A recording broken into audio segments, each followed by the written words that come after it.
All right, good morning, everybody. I wanted to bring this to your attention. I have not read the entire thing fully myself, but we'll read it together here in a second.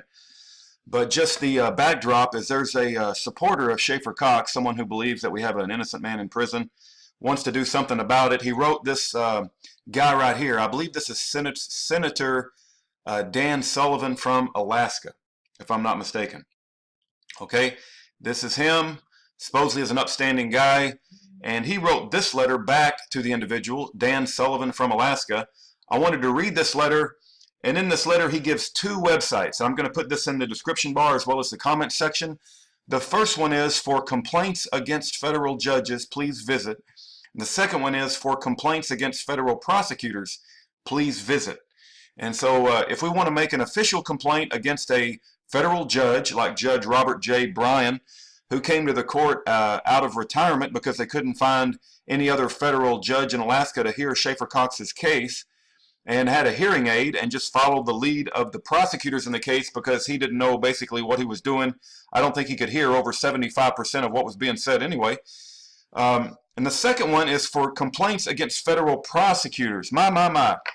I'm going to be a busy beaver here the next few days because I'm going to fill out one for Stephen Scrocky, Yvonne Lamoureux, Joseph Bottini. I might even fill out one for Goki, and we'll just see if I can't rustle up any other names. But I'm at least going to fill one out for Scrocky, Yvonne Lamoureux, and Joseph Bottini, and I'll have to look into whether I want to file one for James Goki, who is Bottini's sidekick in crime. But in any event, let's read the letter back from Senator Dan Sullivan. See what he has to say about to a Schaeffer Cox supporter. It says, Dan Sullivan, Alaska, United States Senate, Suite B40A, Dirksen, Senate Office Building, Washington, D.C., 20510, phone number 202-224-3004. That phone number might come in handy later on. Dear Mr. Christie, and I hope Christie doesn't mind me putting up his name. I think it's just his first name, so hopefully he won't have a problem with that. Dear Mr. Christie, hopefully you guys can see this. Let me blow this up just a little bit better, make it a little bit bigger if I can. There we go. Maybe I'll make it even bigger than that, 125. Well, that's almost too big, isn't it? Hold on just a second. Yeah, that's just too big. Let's go with 110. I want to make sure you guys get the entire letter and it's big as possible. I think that should be pretty good. No, yeah. Okay, let's get started. This is from Senator Dan Sullivan to Mr. Christie.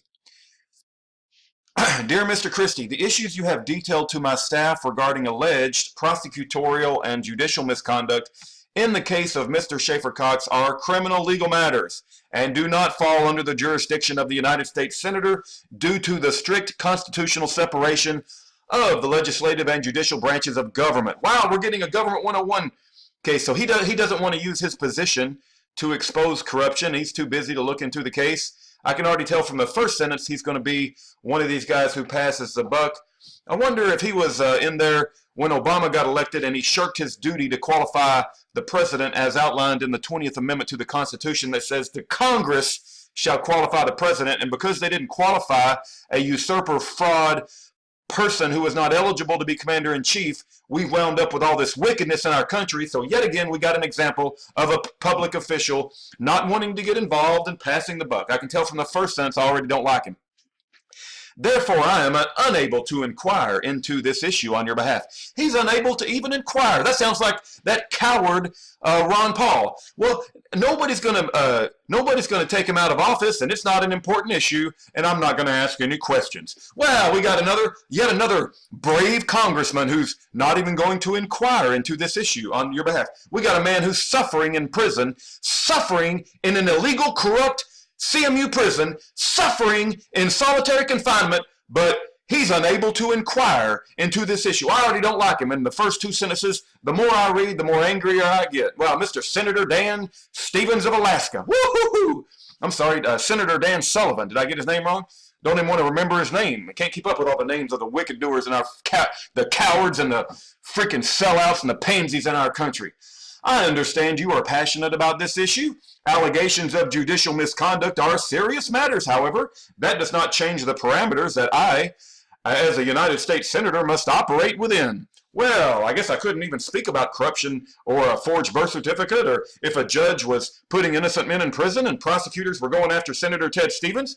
It's a fellow senator, by the way, mysteriously dies in a plane crash, and there's been books written about prosecutorial misconduct and withholding exculpatory evidence. But hey, we got Senator Dan Sullivan, who doesn't even feel that he can inquire into the matter, and he can't operate outside the parameters. Whoa, hey, don't get me involved in any stuff like that, because it might just cause me to do some work, and might cause me to investigate criminals, and they might be powerful, and maybe they're appointed by Loretta Lynch, and maybe Obama will come after me, and I'm very passionate about my safety and my position in the world, so I can't check into any corruption, Incredible.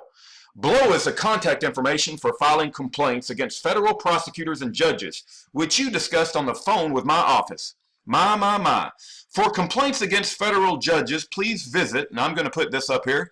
We'll play their stupid little game. I could go into a long speech about whether it's worth it or not, but hey, when this all goes down and the whole thing is, all the light is exposed in every nook and cranny, I can say in front of my fellow peers and my fellow human beings that I filed an official complaint. Yes, I did. I went to that website and I filed an official complaint. For complaints against federal prosecutors like Stephen E. Scrocky, Joseph W. Bottini, Yvonne Lamoureux, and James Goki, please visit that website. And again, I'm going to put that website right here so you can just click cut and paste. We don't want you to have to look at this grainy picture that's on the screen. I'll just make it very easy for you guys. These agencies are the appropriate entities to trash can your complaint. To handle your complaint. While I appreciate you reaching out to me, repeated contact with my office on this issue will not change my, and then he puts in bold capital letters to prove what a big coward pansy he is, ability to assist you in this matter. So he's dissuading anybody from contacting me because I'm not going to have any ability to assist you in exposing corruption in the United States of America because I'm simply a little senator and I have very limited power to look into corruption. And so if we have a forged birth certificate by the commander-in-chief sending our daughters and sons off to war and dying needlessly, well, hey, I have very limited ability to look into that, and so I don't want to get involved. So I'm going to put in bold capital letters that are much bigger than the rest of the sentence. It will not change my ability to assist you in this matter, which is more proof and evidence that Senator Dan Sullivan is a big old coward. I understand that this is not the answer that you would like to hear. I hope the above resources are helpful in directing you to the appropriate entities to review your complaints. Sincerely, cowardly Dan Sullivan, United States Senator. And he gives a little Facebook and Twitter, because you all know we need to have a little tweet from our senator every now and then. They might come across, some trash on the road, and they want to tweet about how we need to clean up the environment. But we don't need to clean up our justice system from crooks, and we don't need to clean up our usurper commander-in-chief who's put out a forged birth certificate. No. But we need a Twitter and Facebook for our congressmen who are carrying forward the justice of the people. Well, let's go to the websites that they recommended. My. Here's the first one that they sent, and if you guys want to hang out with me a little bit longer, you certainly can, but let's read the guidelines for judicial misconduct or disability complaints. So I guess if we want to report a crooked judge like Judge Margaret Casey Rogers, who said that Ken Hovind's crimes were worse than that of a rapist, 8 people signed an affidavit. Do you think those 8 people lied? I kind of think she said it. I don't know about you guys, but I kind of think Judge Margaret Casey Rogers said it.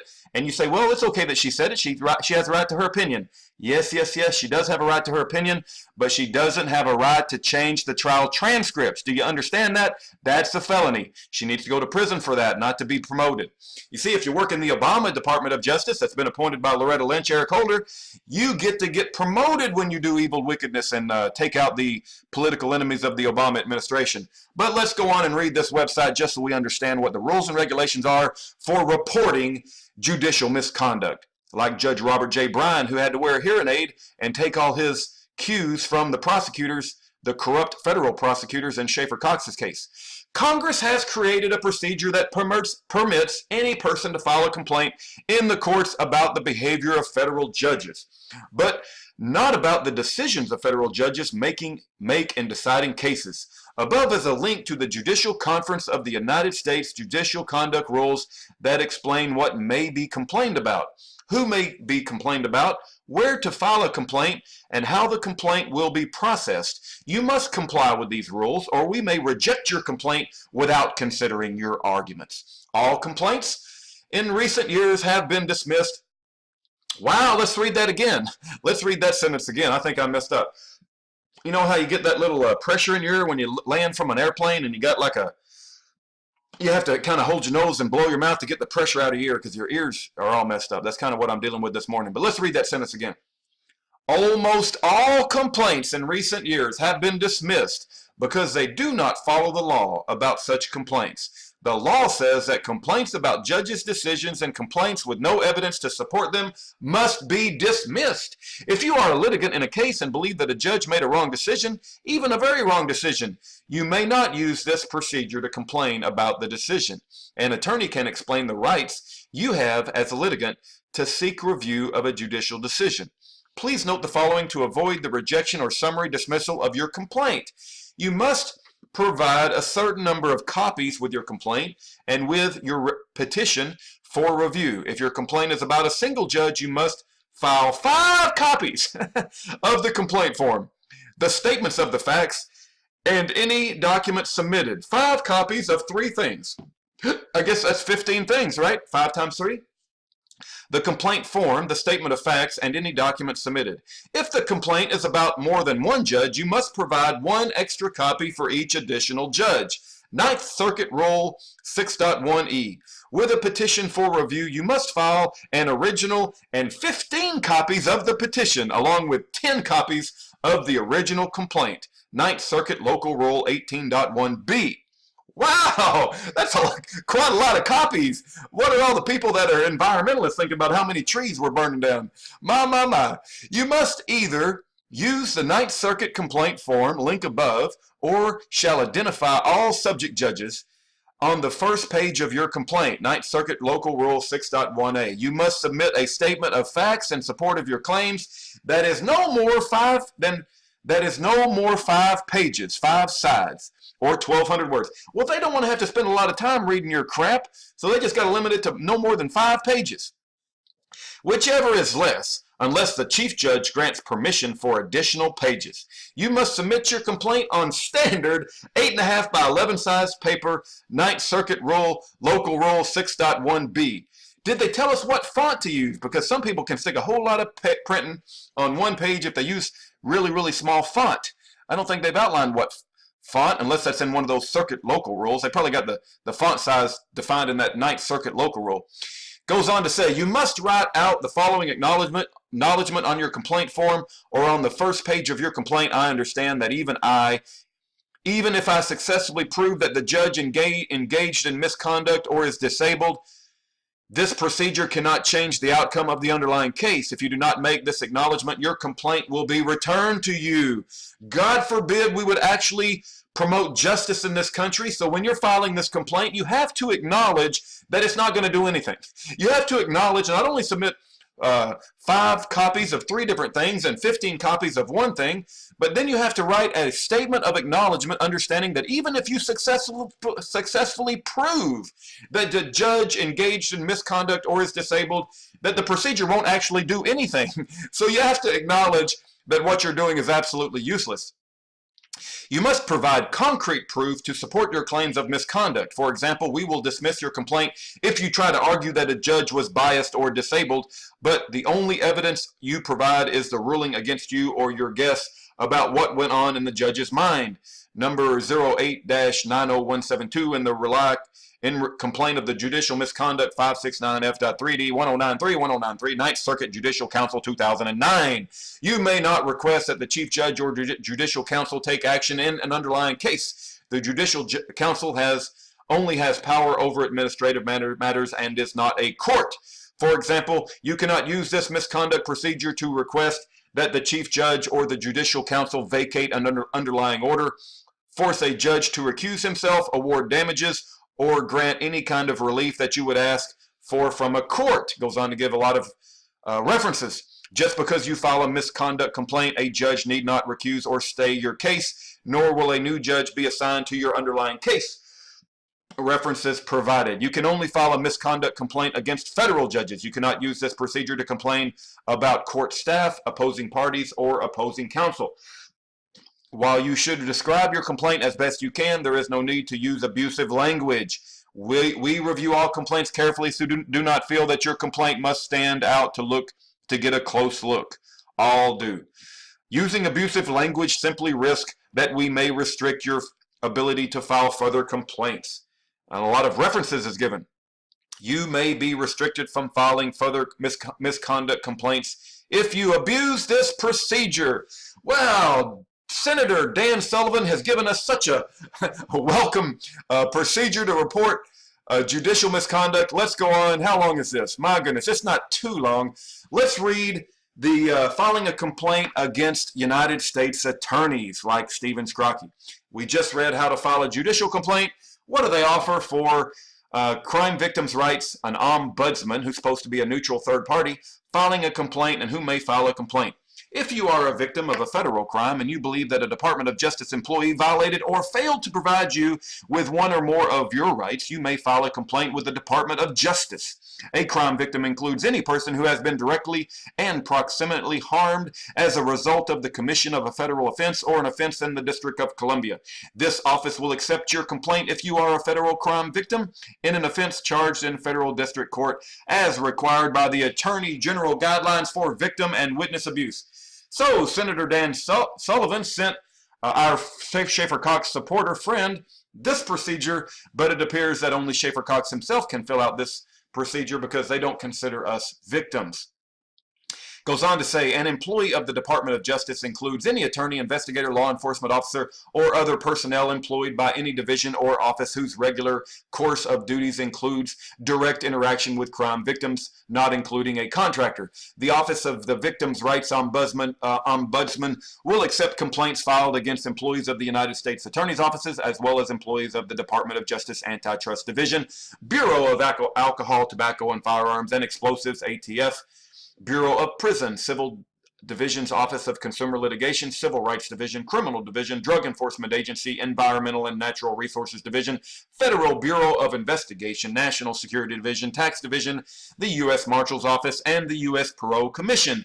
This office does not have authority, quit moving around. This office does not have authority to review complaints filed against private citizens or organizations, state or local enforcement officials, employees of other government agencies, or members of the judiciary or legislature. Complaints filed against these individuals or entities will be closed. How to file a complaint.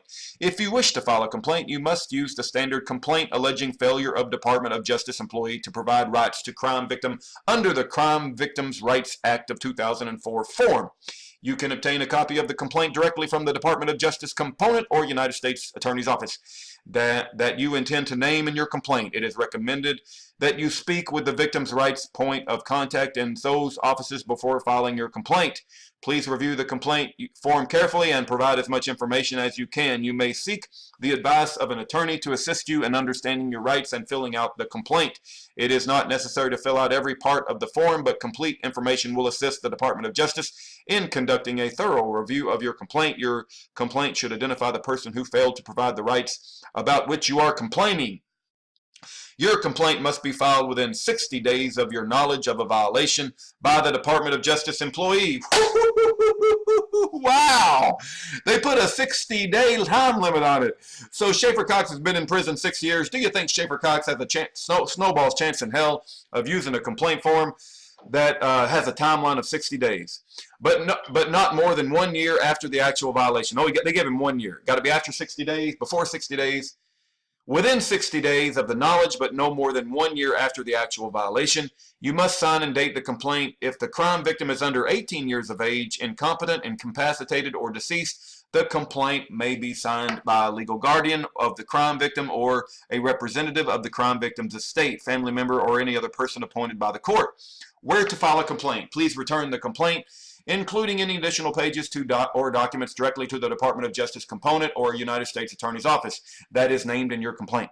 If you do not know where to send the complaint, you may send it to the Office of Victims' Rights Ombudsman, who will forward your complaint to the office that is the subject of your complaint. Contact information for filing crime victims' rights complaints, Department of Justice, United States Attorney's Office. Review and notification. You will receive written notification that your complaint has been received if your complaint contains specific and credible information that demonstrates that one or more of your rights have been violated by a Department of Justice employee or office. An investigation will be conducted by the Department of Justice component or the United States Attorney's Office where you filed your complaint. And I'm not going to go into a speech about how the fox is guarding the henhouse. The Victims' Rights Ombudsman will notify you whether or not your violation of rights as a crime victim has been found. The determination of Victims' Rights Ombudsman is final, and you will not be able to seek judicial review of that finding. My. Well, Senator Dan Sullivan, you have given the Schaeffer Cox supporter tremendously valuable advice and counsel in your prestigious position as Senator of Alaska. We certainly want to thank you for taking the time and writing a well thought out, valuable letter where we can go make 5 copies of 3 things and 15 copies of 1 thing and be restricted by all of these rules and regulations about how we report injustice in our country. My. With people like you running the ship, I don't know how the world we just can complain about anything. You're so valuable to the United States of America. Let me rephrase that. I think you're a lying, evil bastard on a fast train to hell, and you, sir, are an absolute coward, and you're shucking and jiving and avoiding helping out Schaeffer Cox, an innocent man in prison. God forbid that our country gets any more evil, cowardly senators like you.